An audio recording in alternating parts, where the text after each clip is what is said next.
ঋষি, তুমি আমার দিদিকে মেরেছো, প্রমাণ হয়ে গিয়েছে, এমনটাই বলছে উজি। সম্পূর্ণ জানতে ভিডিওটিতে লাইক দিয়ে চ্যানেলটি সাবস্ক্রাইব করে দেখতে থাকুন। গড়বাটা সিরিয়ালের আগামী পর্বে আমরা দেখতে পাবো ঋষি ব্যানার্জি হন্তদন্ত হয়ে উজিকে জিজ্ঞেস করে যে রিপোর্টে কি এসেছে উজি। তখন উজি বলে রিপোর্ট নেগেটিভ। তখন এই কথা শুনে আকাশ থেকে ভেঙে পড়লো ঋষি। এদিকে উজি বলে এখনো পর্যন্ত তথ্য প্রমাণের ভিত্তিতে এটাই প্রমাণ হচ্ছে যে তুমি আসলে দোষী, তুমি আমার দিদিকে খুন করার চেষ্টা করেছো।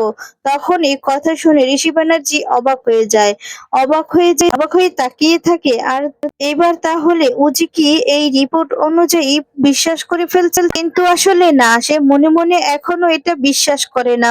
মনে মনে এটা খুঁজছে যে আসলে আসলে কি কি আছে এই রহস্যের পেছনে, কেই বা আছে। সন্তানের আসল মুখোশ খুলবে এবার উজি, সেটাই মনে মনে প্ল্যান করতে থাকে। তো বন্ধুরা, আজকে ভিডিওটি তোমাদের কেমন লেগেছে কমেন্টস করে জানিয়ে দাও। ধন্যবাদ। ভালো থাকবে, সুস্থ থাকবে।